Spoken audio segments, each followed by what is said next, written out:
আজ সাত সকালে উঠে রান্নাবান্না করলাম। কেন কি সব পরে বলছি। তো দেখো কী কী রান্নার আমি জোগাড় করেছি। এখানে কাঁঠালের বীজ, যেগুলো আমি ভাজা করে নেব। কড়াইতে তেল গরম করে তেলের মধ্যে একটুখানি লবণ হলুদ দিয়ে নিয়েছিলাম। আর এবার কাঁঠালের বীজগুলো যেগুলো কেটে ধুয়ে রেখেছিলাম সেগুলো সব একসাথে দিয়ে দিলাম। বেশ নাড়াচাড়া করবো আর ঢাকা চাপা দিয়ে দেবো। তাতেই কিন্তু আস্তে আস্তে এটা ভাজা হয়ে যাবে। এর মধ্যে আর কোনো কিছু অ্যাড করব না, জলও না। আর এদিকে হচ্ছে আর প্রেশার কুকারে বসিয়েছি ডাল সেদ্ধ। তো টাইমটা তোমাদেরকে দেখাই, 5টা 23। মোটামুটি আর 5 মিনিট আগে আমি রান্নাটা বসালাম। তো এইদিকে দেখো, এখানে হচ্ছে আমি একটুখানি পোস্ত বেটে নিয়েছি। এই পোস্তটা বাটাটা দিয়ে করব পটল পোস্ত। আর এই যে পটলগুলো এখানে কেটে নিয়েছি। আর প্রেশার কুকারে হচ্ছে ডাল হবে। আর আমার এখানে কড়াইতে হচ্ছে সজনের শাক। আমার কাঁঠালের বীজগুলো ভাজা হয়ে গেছে। আর সজনের শাক করলাম। আর ডাল বললাম, ডাল করছি পেঁপে দিয়ে কুমড়ো দিয়ে ডাল। আর উচ্ছে সেদ্ধ, উচ্ছে আলু সেদ্ধ। এই হলো আজকের মেনু। আর তার সাথে হচ্ছে পটল পোস্ত। তো টুকটুক করে অনেকগুলোই রান্না করেছি। তো দেখো পটল পোস্ত প্রায় রেডি হয়ে গেছে। আমি আর আজকে ডিটেলসে কোনো কিছু রান্না শেয়ার করছি না। সব কী কী রান্না করলাম সকালবেলায় উঠে সেটাই তোমাদের সাথে শেয়ার করছি। আর দেখো আমার পটল পোস্তটাও রান্না হয়ে গেছে। আর এখন শুধুমাত্র ডালটাকে ফোড়নে দিয়ে দিলেই আমার কিন্তু রান্না রেডি হয়ে যাবে। আর আজকের রান্নাগুলো একদম সিম্পল আর তেল মশলা কমেই এখন আমি রান্নাটা করার চেষ্টা করছি। তো চলো, এই রান্নাটাও হয়ে গেল। শুধুমাত্র ডালটা করলেই আমার আজকের লাঞ্চ প্রিপেয়ার একদম শেষ। তো দেখো ডালেও আমি একদম অল্প তেল দিয়েছি। পেঁয়াজগুলোও পুরোপুরি ঠিকঠাক ভাজা না হওয়ার মতো। ডালটার দিকে সেদ্ধ হয়ে গেছে পেঁপে দিয়ে কুমড়ো দিয়ে ডাল।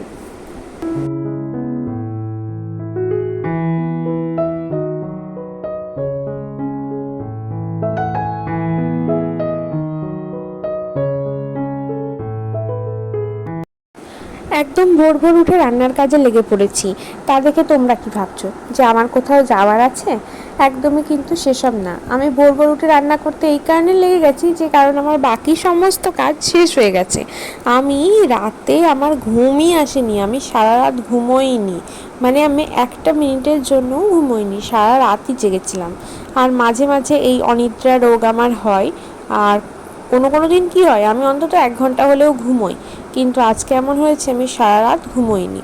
তো দেখো এদিকে আমার 6টা 18 হলো। 6টা 18 হতে হতে আমার কিন্তু ঘরের যাবতীয় কাজ শেষ। আমি প্রথমে শুয়েছিলাম, তো ভাবলাম শুয়ে থেকে কী করব, তার থেকে ভালো যে আমি কাজগুলো শেষ করে নিই। তারপরে বেলার দিকে যদি শরীরটা খারাপ লাগে বা ঘুম আসে তখন একটু ঘুমোতে পারবো, সেটা ভেবেই সমস্ত রান্নাবান্না আমি কিন্তু সকালবেলায় উঠে, শুধু রান্নাবান্না না কাজকর্ম সব কমপ্লিট করে ফেলেছি। বাসন মাজা থেকে শুরু করে কাপড় কাচা বলো, মেলা বলো, সমস্তটা। তবে এতক্ষণে আমি স্নান করলাম, স্নান করে এলাম। আর সারা রাত একটু ঘুমোইনি। তো দু চোখের দু চোখের পাতা এক করেছি, ভুল সেটা বললে ভুল বলা হবে। চোখ বন্ধ করেছিলাম বাট ঘুমোতে পারিনি।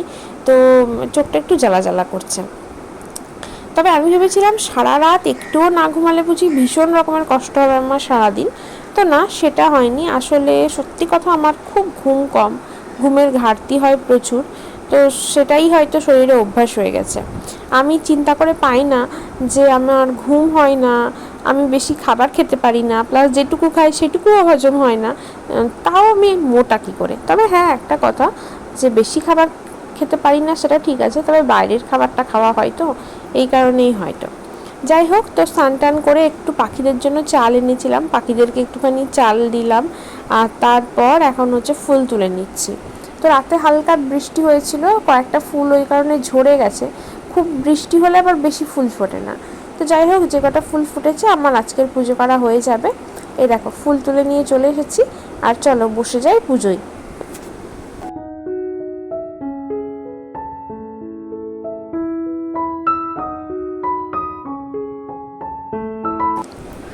কথায় আছে, আমরা যখন বই থেকে শিক্ষা নিই তখন ঘুম পেয়ে যাই, আর যখন জীবন আমাদেরকে শিক্ষা দেয় তখন কিন্তু ঘুম উড়ে যায়। তো চলো এখন পুজোটা করছি। আর রাতে মোটামুটি আমার মেয়ে মিষ্টি, ও তো ঘুমোতে চায় না, ওরও খুব ঘুম কম, প্রচণ্ড দেরি করে ঘুমোয়। ওকে ঘুম পাড়াতে পাড়াতে বেজেছিল মোটামুটি 12:30। তার সাথে তারপর তখন অবধি বড় ঘুমোয়নি, ও জেগেছিল। ওর সাথে টুকটাক কিছু কথা নিয়ে ডিসকাস করছিলাম। তারপরে ও শুয়ে গেছিলো 1টা-1:30টার দিকে, বাট আমার আর ঘুম আসেনি। তো দেখো পুজো টুজো করা হয়ে গেছে। আর এখানে হচ্ছে এখন আমি বানিয়ে নেব হচ্ছে জোয়ান জলটা, ভিজিয়ে রেখেছিলাম রাত্রে জিরে আর জোয়ান দিয়ে জলটা। তো এখন মোটামুটি 7টার মতো বাজে। তো আমি জিরে জোয়ান জলটা ফুটিয়ে নিয়ে চলো এখন খেয়ে নিই। এখন অবধি তো মিষ্টি বাবা ঘুমোচ্ছে, ওরা সেই 8টা-8:30টাতেই উঠবে, কারণ মিষ্টির তো আজকে স্কুল নেই। আর মিষ্টির বাবাও যেহেতু দেরিতে ঘুমিয়েছে, প্লাস ওর শরীরটাও ভালো নেই, তো ও দেরি করেই উঠবে।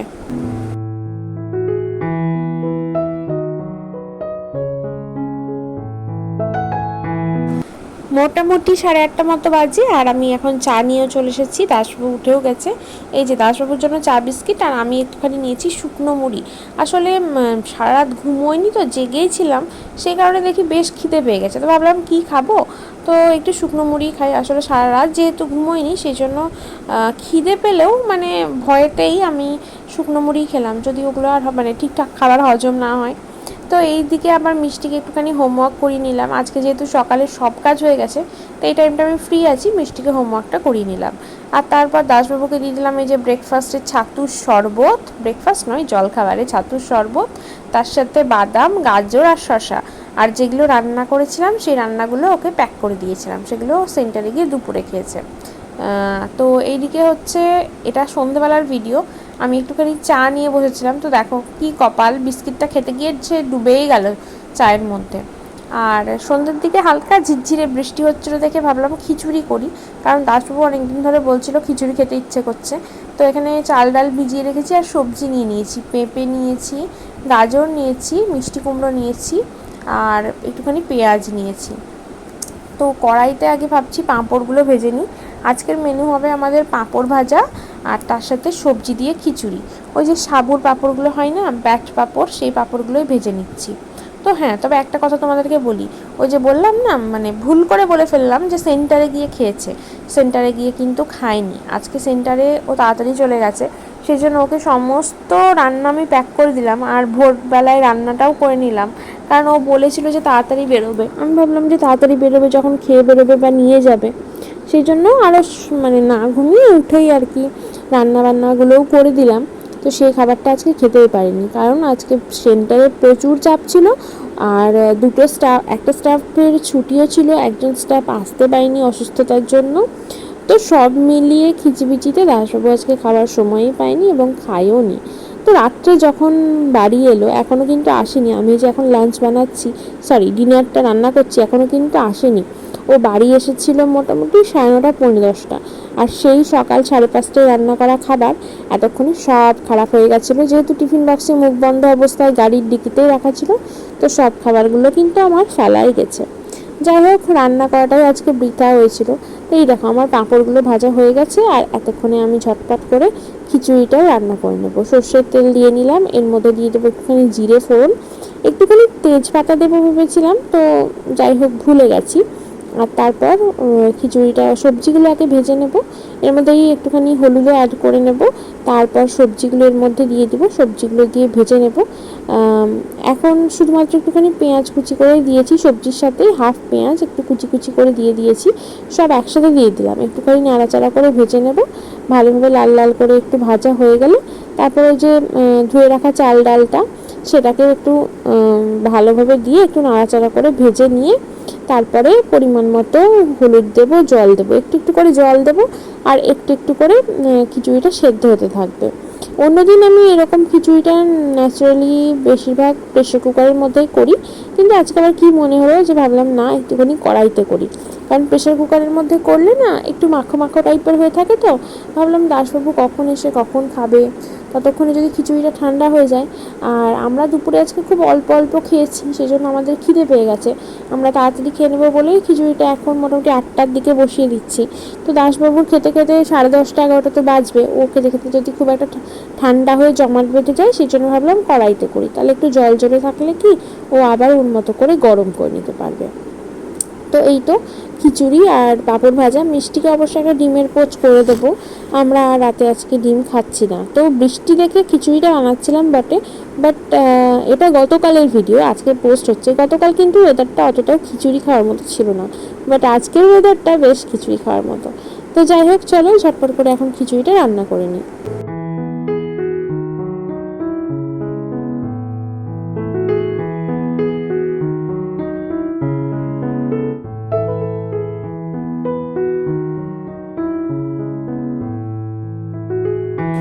ব্যাস, এই তো জল পরিমাণ মতো অ্যাড করে দিলাম। এবার একটুখানি ঢাকা দিয়ে দেবো, তবে এতক্ষণে লবণটা দিইনি। এরপরে একটু একটু করে আবার জল লাগলে জল দেবো, তার কিছুক্ষণ পরে লবণ দেবো। আর দেখো এখানে মোমো, আমার বান্ধবী আমার জন্য মোমো পাঠিয়েছিল। তো বৃষ্টির দিনে মোমো খেতে কিন্তু বেশ ভালোই লাগে। আর মোমো খেতে খেতে আমার খিচুড়ি রান্নাও হয়ে গেছে। তো খিচুড়িতে লাস্টে একটুখানি আমি দিয়ে নিচ্ছি ঘি, তেজপাতা, এর মধ্যে একটুখানি রসুন দিয়ে ভালো করে একটুখানি মানে পুড়িয়ে নিয়ে, মানে কী বলবো, ভাজা ভাজা করে নিয়ে এটা আমি খিচুড়ির মধ্যে দিয়ে দেবো। এই লাস্টে এই ঘিয়ের সাথে রসুনের এই যে ফ্লেভারটা, এটা খিচুড়ির মধ্যে দিলে বেশ ভালো লাগে। তো চলো, আমার খিচুড়ি রান্নাও হয়ে গেছে, আর পাঁপড় টাপড় ভাজা তো সব হয়ে গেছে, শুধুমাত্র মিষ্টিকে খাইয়ে দেবো। তারপরে দাসবাবু চলে এলে আমরা দুজনেও খাবারটা খেয়ে নেব, বা দাসবাবুর আগেই খেয়ে নেব, কোনো ব্যাপার না। আর তার সাথে আজকের ব্লগটা এখানেই শেষ করছি। তোমাদের সাথে দেখা হচ্ছে আবার আগামী দিন, নতুন দিন, সাথে নতুন ব্লগ নিয়ে। ততক্ষণ পর্যন্ত সবাই ভালো থেকো, সুস্থ থেকো, টাটা।